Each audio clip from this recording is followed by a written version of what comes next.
my name is Sophia Lyons. I'm a Hanlon lab assistant here at Stevens, and today I'm with Arjun, who's a past alumni as well as used to work at Hanlon Financial Labs too. So Arjun, please tell me about yourself, your background, how you came to Stevens. Hi, Sophia. So I am actually from India. So I did my undergrad in Shiv Nadar University and I did information technology. After that, I worked in Nokia as a software developer for 4 years. I gained a lot of experience working in India.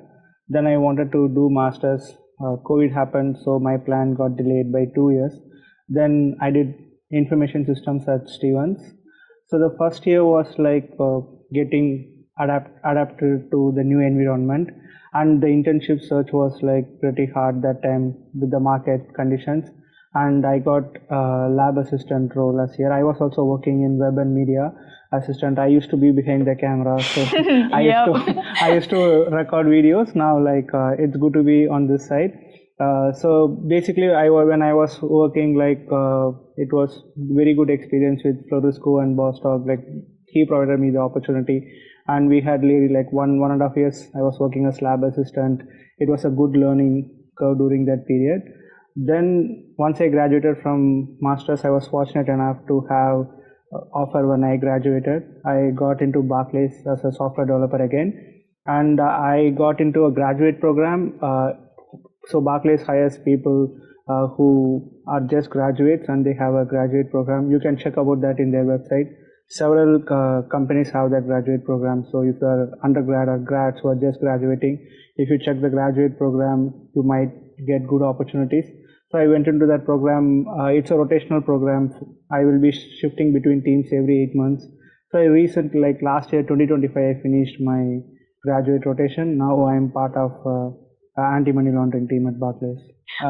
So at Barclays, you worked at different teams. How was the experience in each team, and what teams did you work on? So the rotational program is for 2 years. Every 8 months, all the grads will rotate to a different team.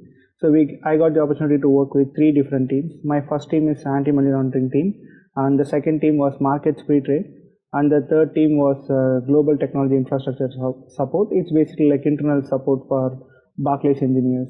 So in the first team, the tech stack was Python and AWS, and the second team it was completely Java, and in the third team it was again like Python, Django, and different frameworks. So we get to experience different tech stack, and we also provide opportunities to choose the teams. Like we'll be given like these are the teams that are working on, these are the projects they are working on, whatever fits our interest, we'll be given an opportunity. But it's like based on which team has availability, they will place you there. So it will be like a good learning experience. And now I'm back with my first team. I preferred my first team, and it's anti-money laundering. So I came back to my first team. Oh, that's really cool. So did you get to choose to go back to your first team? It's like, again, it depends on how many openings the team has and how much engineers they can place there, because so many people will be in the grad program and the team should have openings. So based on that, they will place you. If not, you have to continue with whatever team they provide you. Yeah. Okay. Actually, jumping back to your experience at Stevens, how was it, and what did you do at the Hanlon lab? Like, what was your day-to-day tasks that you would do on your shifts? Yeah, so my day-to-day task is to be the web and media assistant. So I was mainly responsible for recording the videos, editing the videos. So I was having a YouTube channel back in India. So that's how I got this opportunity to work, because I was having like millions of views and like professors. So actually, I applied for the developer team, and I got this opportunity because I was doing more on social media work, and professor wanted someone to do that work. So I got this opportunity, and basically I was doing all the recording, editing, and like supporting everyone who wants to do the podcast. And we started several different podcast series, interviewing senior professors at financial engineering group, and we did 3 or 4 interviews with different professors, and they were sharing knowledge. And we used to do the shift program, and there was so many different events that happens at Stevens. we'll be recording and sharing the experience with students. So it was a good experience for us. doing Yeah, that. yeah, it definitely is. I want to jump back to your YouTube videos. You said you got 1 million views. Yeah, so like I used to review smartphones back in India. So Oh, okay. yeah, so I used to post a lot of tech videos. So that's how I got this opportunity. I'm so interested in creating videos. That's really cool. Yeah, so that's how I got this opportunity, and I was mainly handling the YouTube SEO and all the suggestions. I was giving a lot of suggestions to the social media handles of Hanlon Lab. So that was my main role at Hanlon. Do you still do the tech videos anymore, or No, you're retired? No, like I'm not doing that much. Yeah. All right. Well, how has your experience here or skills that you picked up, how have you used that in maybe your future role or your current role that you're thinking about? So basically, like the work that I did here is mostly web and media, and I was doing a little bit of front end work as well. We were using the Ghost platform. I was doing a little bit of front end work. I was a complete back end engineer back in India. I have no experience in front end. Recently, in my current team, like we are using front end, and this work that helped me a little bit there. So the work experience we get in Hanlon will definitely be useful, and the procedure that Hanlon team follows, like actually we have stand-up meetings where we have to give updates. All this is followed in the industry, and we track all the tasks, and all the work that we do is properly tracked, right? So all this will give us that proper exposure to the industry. Yeah. With the stand-up meetings, I know it's they call it Scrum meetings, correct, in software development. Yeah. How is that different from the meetings here that we would have usually on Wednesdays, right, in the morning? So like we have one meeting per week or 2 meetings per week, right? But in industry, it will be like Scrum is basically a model that industry follows to quickly develop products. So let's say you want to develop a product, we have the product manager will give the entire flow, like what is the time frame that this project should be deployed. So in Scrums, we will have 2 weeks sprints, which they call it sprints. So every 2 weeks you will have a deliverable. So we'll be working on it, and every day we have to give updates to the team. And if you have a blocker, you can let the team know so that they can unblock you. So it will be like iterative development, and to keep track of the work. So we have Jira and other so many boards that will keep track of the work. It's just to follow the process. Yeah, that's really cool. Jumping back to Stevens again, I want to know, how has this experience helped you land a job? Like, what opportunities within Stevens helped you, career fairs or anything? So like every semester we were having career fairs, and we have COPA.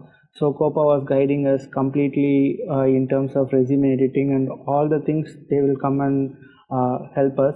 So we had VMOC to improve our resume, make it ATS friendly. We were having regular sessions that we will participate to know about how the job market is here. So I would recommend all the students to take part in it and attend those meetings. It will be really helpful. And then even every department will bring alumni who are working in the industry, and we have events for that.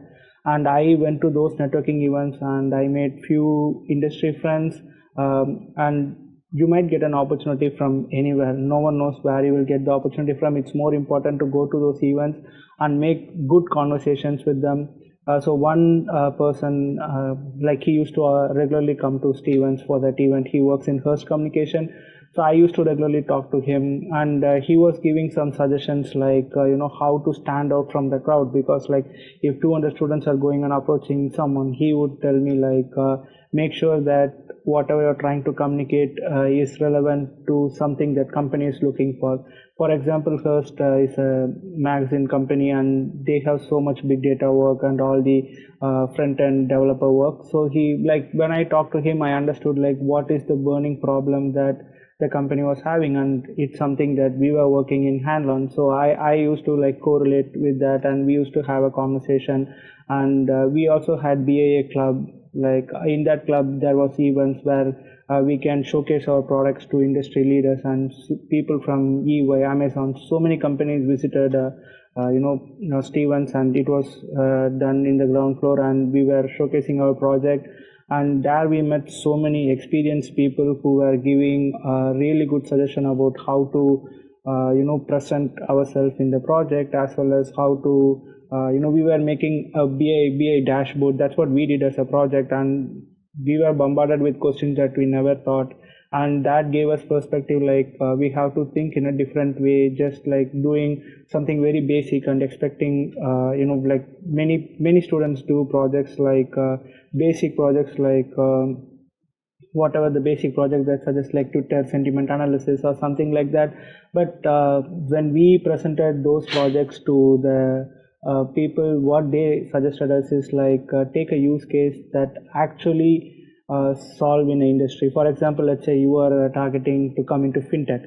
So it's better you take a problem that financial institutions are handling and try to build a project on that.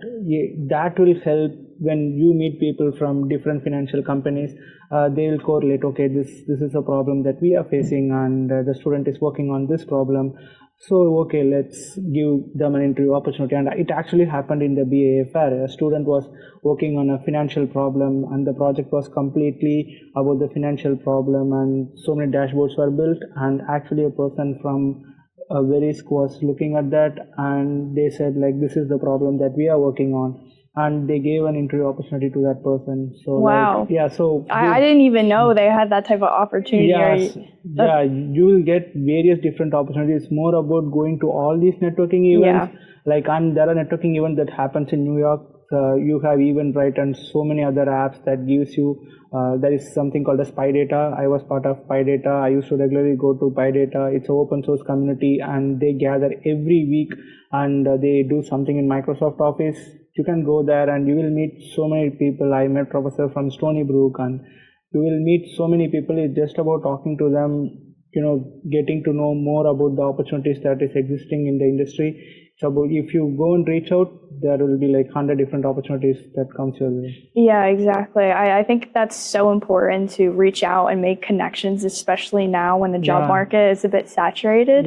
But yeah, connections is very important. So the opportunities here, they're vast. I wanted to talk a little bit more about your project with the dashboard. Could you tell me about that?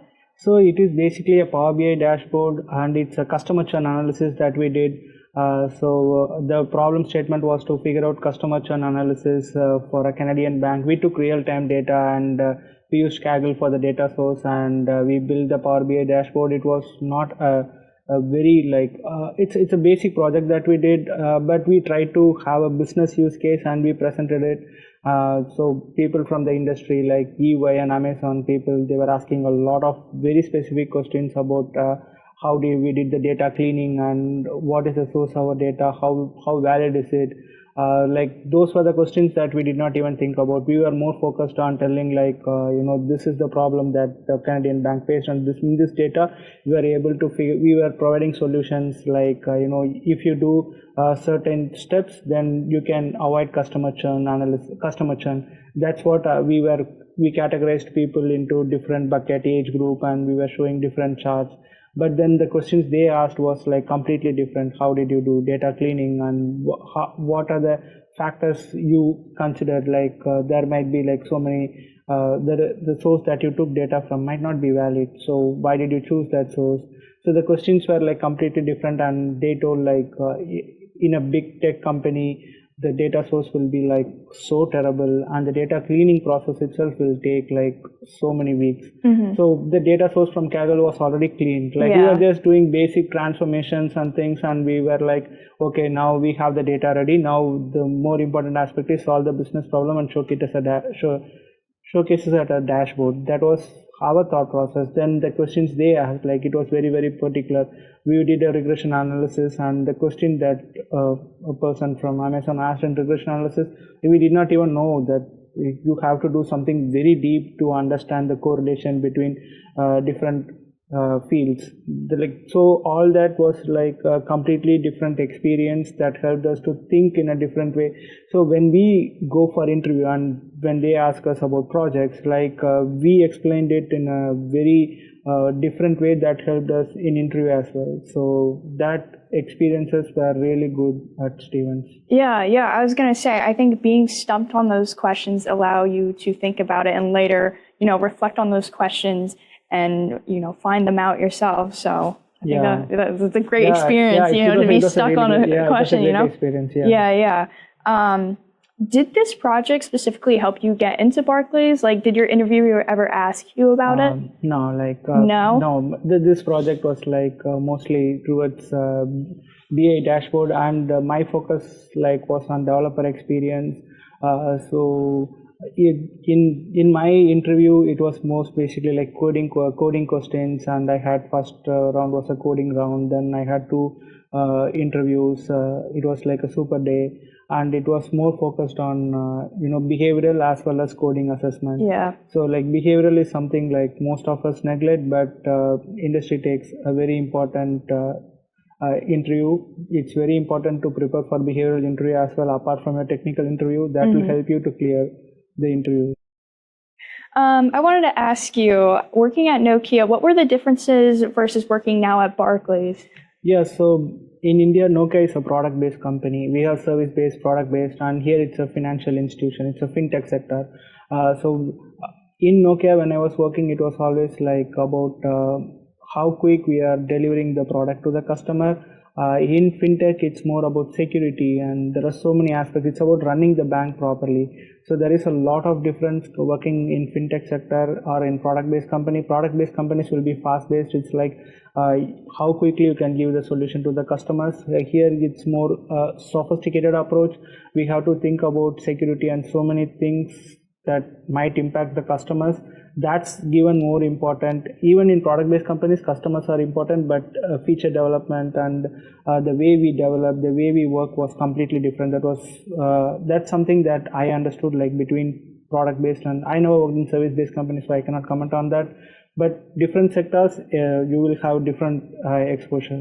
Yeah, definitely. I would say back-end, especially in finance-based companies, are very important to have. Yeah. And last question to wrap it up, I just want to ask you, what is your advice for Stephen students here studying computer science or maybe software engineering? How to break into tech? What should they expect? So for freshers, I would say the industry is little saturated right now. So if you are a fresher, I would suggest getting live experience, industry experience, even internships. Try to work with different professors. There are professors who are doing amazing research at Stevens.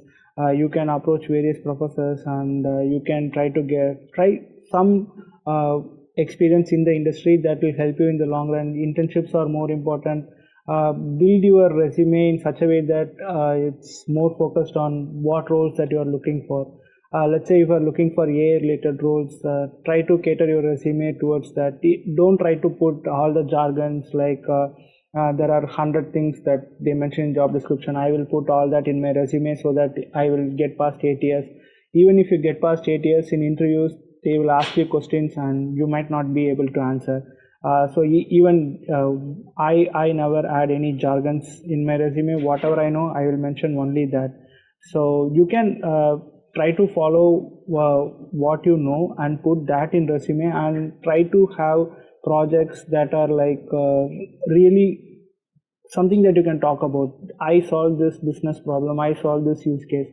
That even a small problem for even day-to-day problem. I was facing this problem in my life, and I created an application for this.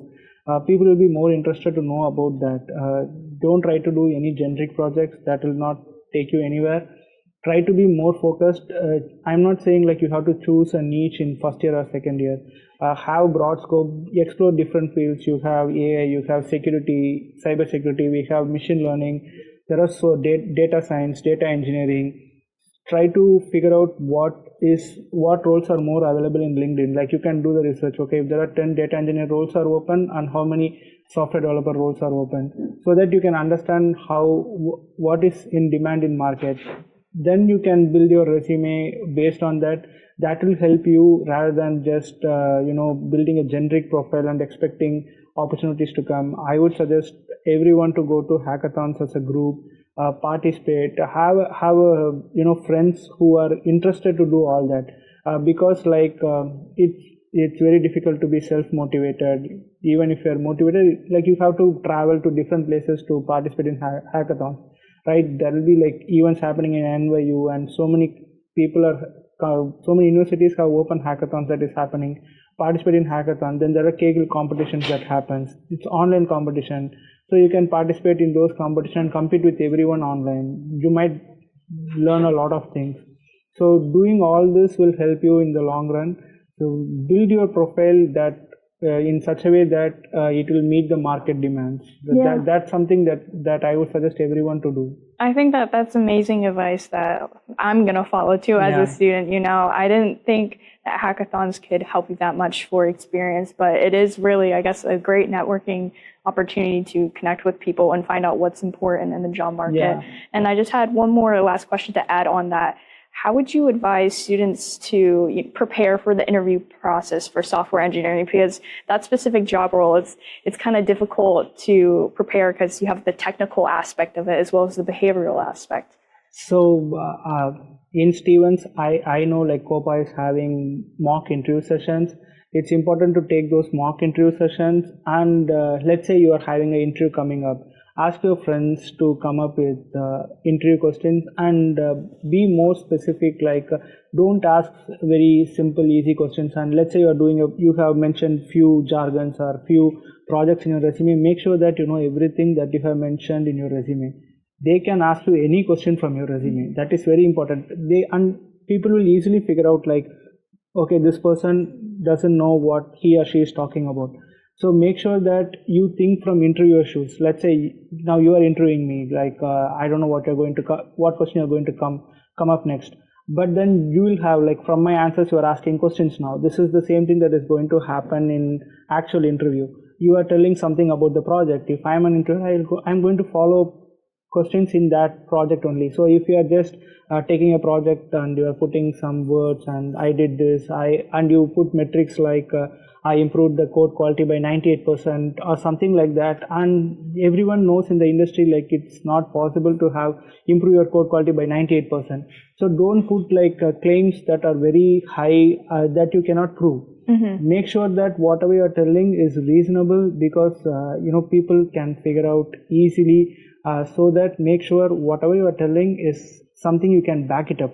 That is very important in interview process. When you are preparing for technical interviews, if you're a CS student, you should do lead code, and you should practice all system design, basic system design, and have practice questions in that. When you are doing system design, it's very important to guess. Okay, because let's say they're asking you design YouTube. That's a very big question. It's basically a company. They're asking you to develop what Google has developed. So it's when you are preparing for system design, the most important aspect is to come up with follow-up questions to the interviewer. Okay, these are the design constraints that I am coming up with to solve it in 40 to 45 minutes. It's important for you to explain all those questions. It should be like a conversation between you and interviewer. Don't assume anything like I will go and okay, I saw this question. Okay, now I will suddenly start explaining from whatever I saw in the tutorial. I'm going to tell it continuously. It should not be that way. It should be like a communication. You should tell, okay, these are the constraints that I have for the design that I'm going to do.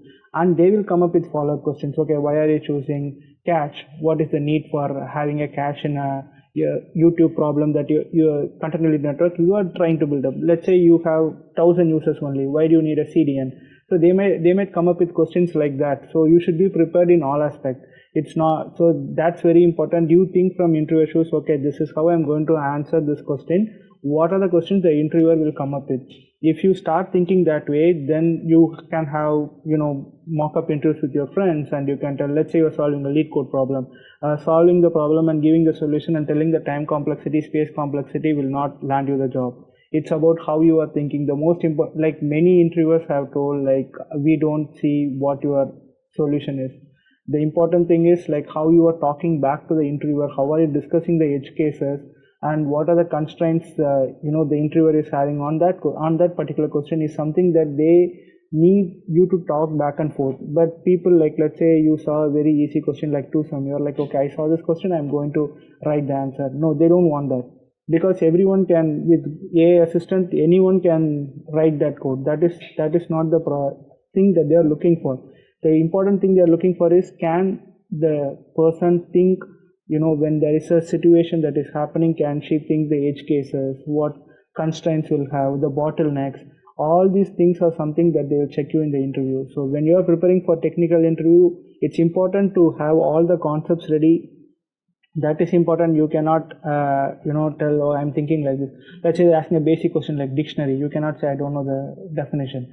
You answer that, then they will come up with questions. So do that. And for behavioral interviews, everyone like Stevens has a big behavioral sessions, mock-up sessions they'll tell you how to answer in star format, follow that format, prepare scenarios, and do practice it more and more. Like think about multiple scenarios for every question. So at least have 2 scenarios for each behavioral questions, and you practice that before interview so that you will be prepared. And when you are preparing for interview, I would say like every day or at least in a week, practice 2-3 hours so that you will be prepared whenever you get an opportunity. No one knows when you will get an interview. So when you get an interview, it's not like 2 days before interview, study and I'll clear the interview. So you do this as a continuous process. There will be so many assignments and everything that students get too much pressure, but add this 2 hours, 3 hours every week. That will help you in the long run to land a job. Yeah, so it's like another course to your schedule. You just gotta study for it. It's very interesting with like the technical way of how they, question you. They just want to know your thought process, how you think about the solution to the problem, and how you're able to understand the edge cases and what may happen, you know. Yeah, I never knew that. So thank you so much for this advice. I'm sure anyone watching this would be thankful for this advice too. So it was great speaking to you, Arjun, and it was great having you here. Thank you so much. Thank you.